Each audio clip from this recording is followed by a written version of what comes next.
Back in high school, I was a delinquent shit.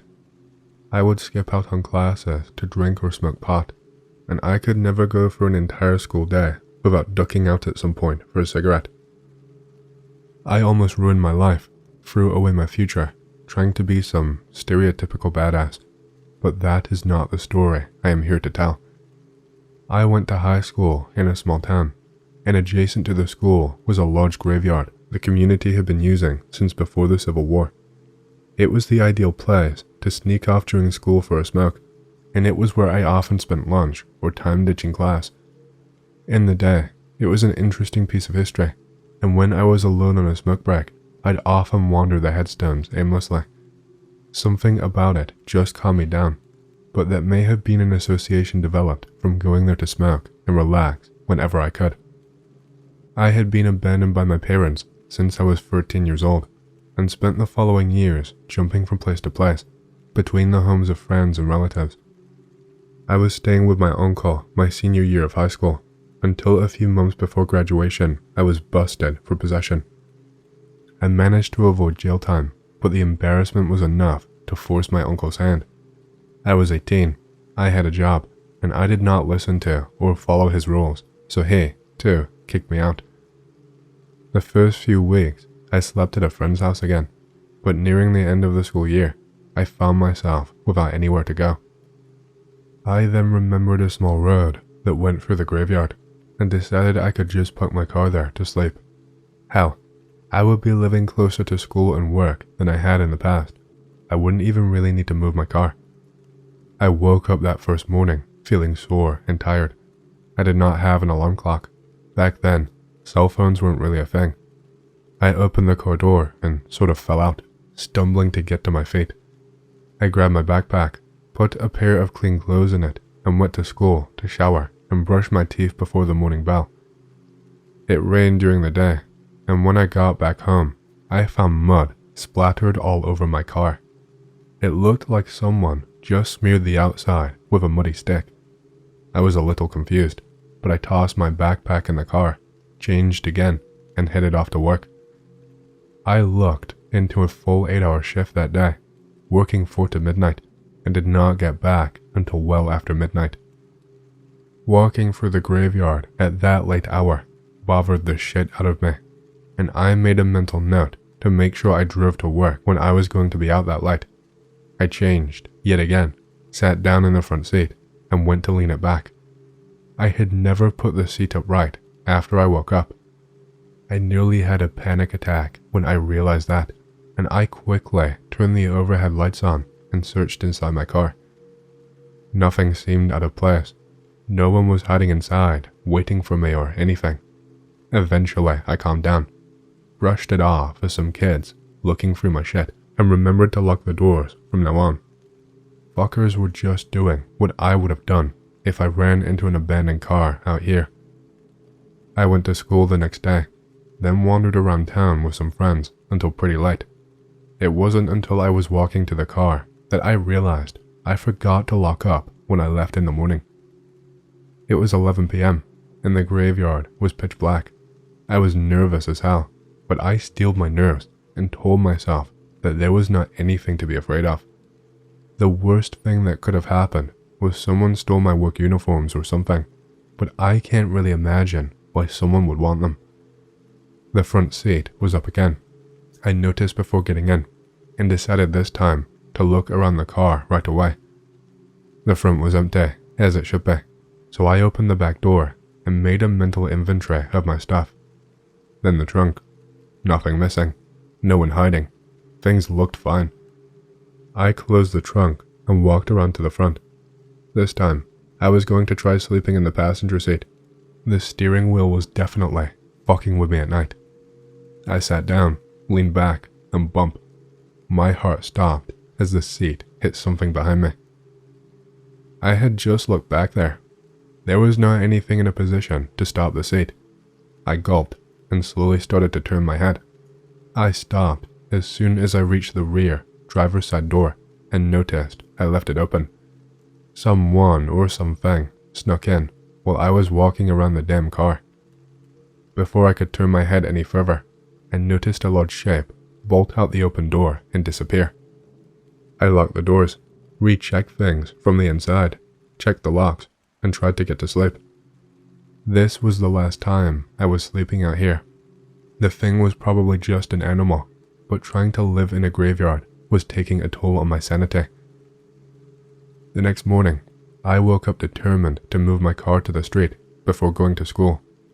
I got out of the passenger side, walked through fresh mud to the driver's side, and got back in. I turned the car on and tried to go, spinning my tires uselessly in the mud. I cursed, swung it into neutral, and walked around back to try and push myself free. The light was just coming up over the trees that surrounded the cemetery. I pushed some more, found a rock to use as a brace, and pushed again. The car would move a few feet, then snag like it was stuck on something. No matter how much I rocked it back and forth, I could never get past this one point before it locked up. Probably just a rock or something under the car, I figured, so I knelt down in the mud to take a look. The rock was slightly smaller than a human and was mostly buried in the mud. One long limb reached up and wrapped brownish black fingers around part of my exhaust, gripped with absurd determination. It turned its head side to side, and I could see one bloodshot eye blinking off mud. I shot up and practically flew on top of the car. Whatever that fucking thing was, I wanted to be as far away from it as possible, as quickly as possible. I crawled to the front of the car and tried to lower myself into the driver's seat through the open door. As soon as my ass hit the seat, I felt something grab onto my ankle. I twisted and simultaneously began stomping at whatever it was with my other foot while slamming the door on the thing's arm. It did not scream. It did not relent. It did not even loosen its grip. It just applied steady pressure, tugging my leg out the door. I started losing my shit, and in a panic, I swung the car into drive and hit the gas as hard as I could. It did not let go of my leg, but the car shot forward, with me anchored to the creature in the mud. I was flung from the open door and hit the ground hard. I don't know if I lost consciousness or not, but once I came out of my daze, I noticed a lack of pressure on my ankle.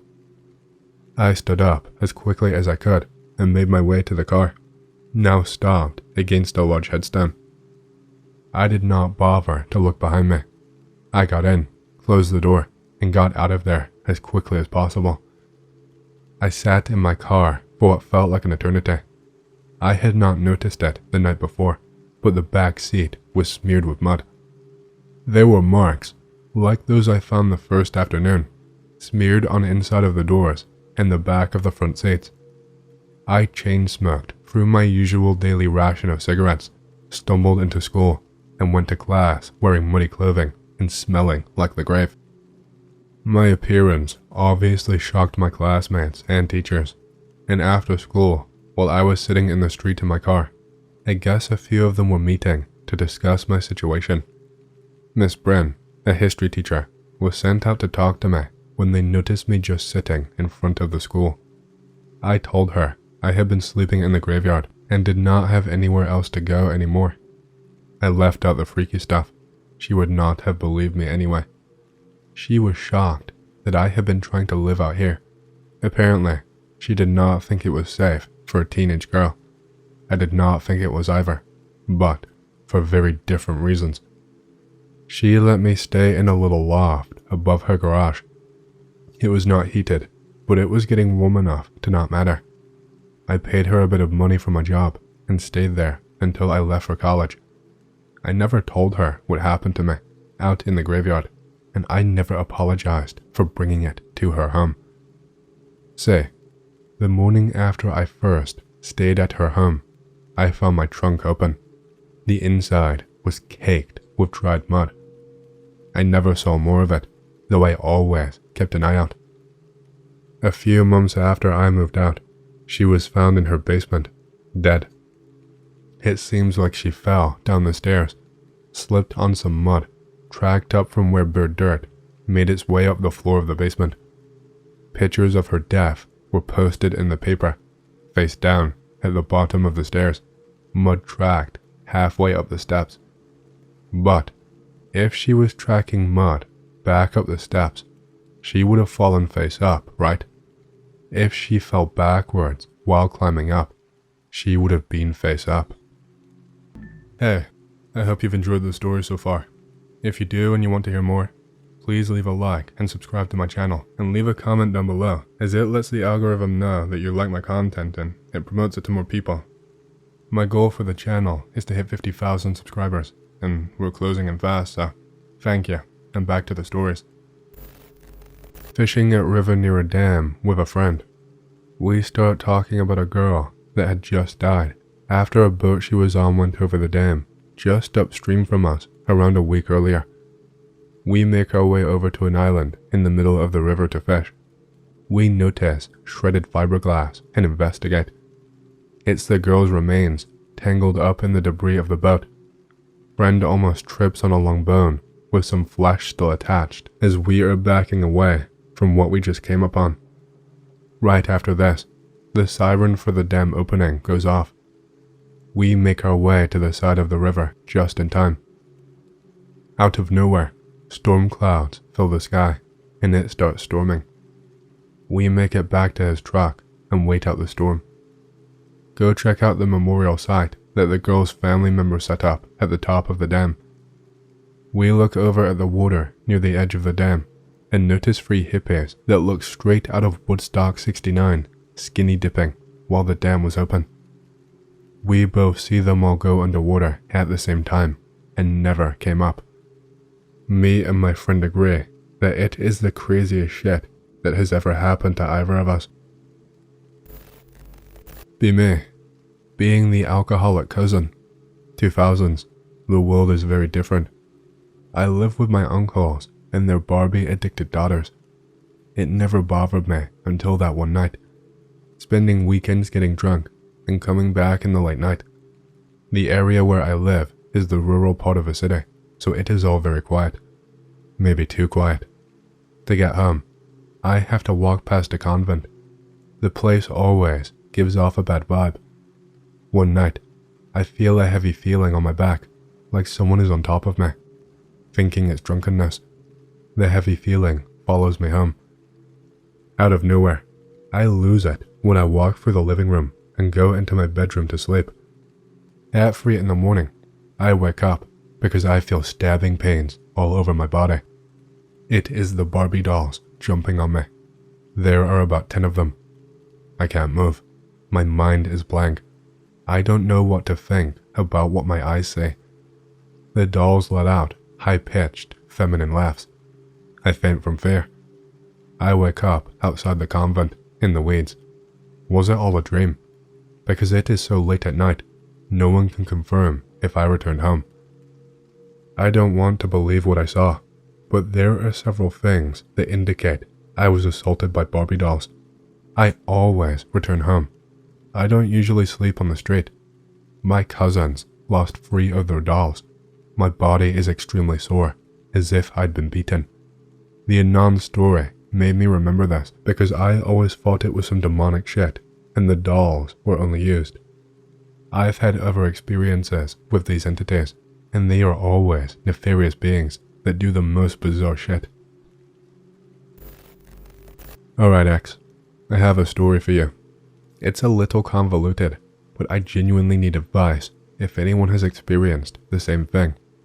I will start where it all began, over a decade ago. Be me, first year of high school. Somehow get a girlfriend. She lives in the same neighborhood.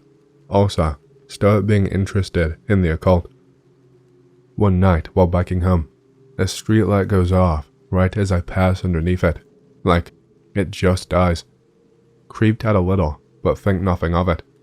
This happens to me basically every time I took that route since then. One time, I tried to film it on my camera, and another streetlight in the periphery of my vision switches off instead.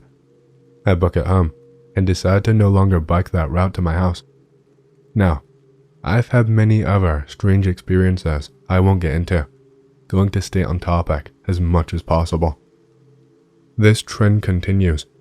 In my later teen years, delivering pizza or whatever, Streetlights will randomly shut off right at the moment I pass or park underneath them. Sometimes they will switch to a dimmer, flickering type state. Sometimes they will look more blue in color. Sometimes they will be in this dim flickering state and then come on brightly as I get near them and remain on. I've tried to rationalize that it's just faulty electronics or whatever, but no one else I talk to has had the same experience. Meet druggy friend during druggy days. The exact same thing happens to him since the same age. We are actually able to relate over this as it would happen to the both of us together. Share the theories on what it is. He is just as clueless. He is now dead. Died 2 years ago from an OD. Still eats me up a bit as his last text to me was asking me to talk the night he died. I did not respond as I was trying to distance myself from his lifestyle. Major guilt. This phenomenon has happened so much to me, I literally have dozens of videos of it saved. Fast forward to now, I moved to a different city. No friends. I know no one here. Kind of sucks. Small college town, but I digress. Thinking I left the spooky chapter of my life behind. One night, go onto my back patio of my apartment for a smoke. Light attached to the exterior of the apartments directly across from me immediately switches off. What the fuck? It followed me here. This happens now every time I go out of my apartment at night. A light adjacent to it also switches on and off and turns a bluish hue sometimes. Started doing this after the first one.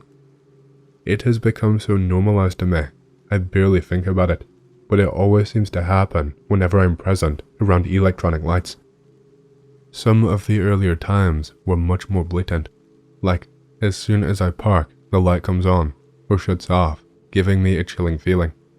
Unsure of what is causing this, creeps me out.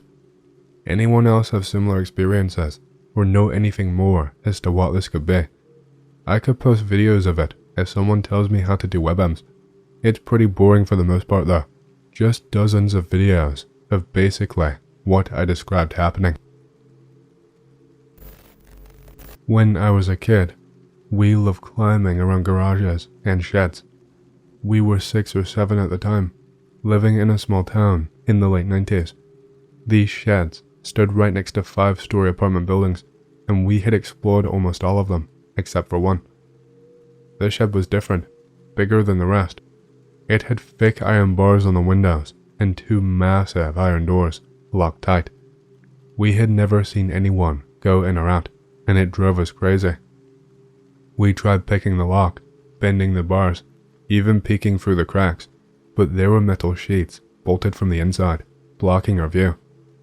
It was a mystery, and mysteries do not sit well with kids. One day, while running across the shed rooftops, one of us noticed something. A square-shaped hatch hidden under a loose sheet of tar paper. We peeled it back, removed a few wooden planks, and finally got a look inside. What we saw made us freeze. On the floor were 2 brand new mattresses. Dolls were scattered around. A shelf lined one of the walls, filled with glass jars containing a cloudy, murky liquid. We had to get a closer look. We found a rope and sent down the bravest of us, a real thrill seeker. He landed safely and started tying one of the jars to the rope for us to pull up. As we lifted it, the rope slipped. The jar hit the ground with a dull thud, but did not break. Our friend took a couple of steps forward, glanced at the mattresses, and then suddenly screamed, "Pull me up, now." Panic hit us. We grabbed the rope and yanked him up as fast as we could. He scrambled onto the roof, slammed the hatch shut, and just stood there, breathing hard, his eyes wild. "Run," he whispered. We did not ask questions, we ran. Our hiding spot was deep in the woods, a wooden platform high up in a tree where we held all of our serious meetings. Once we caught our breath, we bombarded him with questions. Finally, he spoke.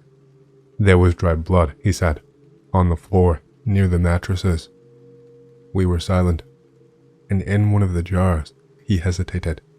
I think I saw intestines, maybe fish guts, I hope it was fish. On the way home, we passed a bench where old ladies usually sat, gossiping. One of them, an old woman who had always disliked us, watched us closely as we walked by. "Don't go poking around in places you do not belong," she muttered under her breath. That was it for us. We never went near that shed again. A few weeks later, we saw that someone had broken the locks. When we peeked inside, it was completely empty. No mattresses, no jars, nothing. And that was the last time we ever tried to solve a mystery. Here is some OC. To preface, I have always been fascinated by UFOs and possible ties to religion. I had this epiphany a few years ago and kept it to myself, as it is a fucking crazy idea, but the more you ponder it, the more believable it gets. Religion is almost always otherworldly. Abrahamic religions claim that God is not of the earth. I started down this rabbit hole when I had a very bad case of weed psychosis, felt like I was screaming at the top of my lungs, could physically feel and hear my vocal cords as if I were letting out the loudest guttural scream imaginable. Not fun. That is when the apathetic narrators showed up. I thought it was my parents at first. They just narrated what I was doing. He's screaming, his senses are going berserk, interesting, etc. But when I asked my parents about it later, they said they heard nothing. Have had this distinct feeling I was being watched since then. I did not physically hear the narrations. I would have intrusive thoughts that felt like neutral or apathetic voices commenting on anything I was doing or thinking at the time. They would use words I am not familiar with, and Googling would always confirm that it was valid for the commentary. It felt fucking weird, but all in all, it motivated me to be a better person, even in my thoughts. I get the feeling that they are protecting me and trying to guide me to benevolence. Sitting out on the porch one day, having a cigarette, think to myself, if I don't see a UFO in 10 seconds, I will stop believing in God. Not even 2 seconds later, I see a very bright flash of light in the sky. Ever since then, I would sit outside and talk to the narrators. They look like stars, but bob up and down gently. Sometimes they will stop for a few seconds and continue on their path. The most fucking crazy thing I've seen since seeing them though, the other stars move out of their way. In 1986, I flew to Shark Valley, Florida with a friend to visit one of his college buddies who lived with his mom. We decided to spend the first day exploring the Everglades, which is a massive swamp full of alligators and spiders. After wandering around the swamp for a few hours, we came across this clearing. The ground was hard-packed black mud with small holes in it, like snake holes but filled with water. Nothing grew there. It was like a toxic waste zone. In the middle was a wooden platform with a long wooden ramp, also painted black with figures painted all over it in white paint. It was like an altar just sitting in the middle of nowhere. The swamp was completely silent when what looked like 50 raccoons wandered onto the mudflat, looking at us and just dipping their hands into the snake holes like they were washing them. They surrounded the altar, went under it, and silently disappeared back into the swamp. We just looked at each other like, what the fuck was that, when his buddy called him over from the edge of the mudflat. Look at that, pointing down the length of the ramp. Like an optical illusion, the random white paint shape lined up to form a giant's goat head of Baphomet. We decided to get the hell out of there and looked around for the way out, but could not see the path. The entire perimeter was festooned with huge spiderwebs, like 15 feet across, with these banana spiders as big as my hand sitting in them. We grabbed some sticks and punched our way through. These fuckers actually came at us, so we just ran. I ran straight into one of the webs, but did not get bit. I found out a bite can send you to the hospital. We managed to find the car eventually, and decided that the beach would be a safer bet. I guess it was not really supernatural, but it did make me think twice about wandering around the woods. You never know what kind of weirdos are out there. I swear, I had a few strange encounters where I used to live with drivers, but none of it ever resulted in anything. This is all before I heard about gang stalking, and I still think it's fake 95% of the time. Be me, going home, white car following me, like I'm actually making strange turns and going to my house in a very strange manner, and they are following me still. Drive past house and go around the block. They stop following me about halfway into me driving in a big circle around the block. Hear them yell something. Never see any faces or anyone I recognize. Definitely did not know the car. See them drive by my house 15 minutes after I go back to it. What the fuck? Be homeless. Sleep in car in front of old house because it's a quiet street. Also tell myself my dad abandoned me there, so it is where I belong. Sad.jpg. Only backstory I'll give is my dad moved for a bitch and left me to be homeless. 4 a.m. Wake up. Headlights pointing into car. Thinking, oh great, cops are here to bitch at me. Nope.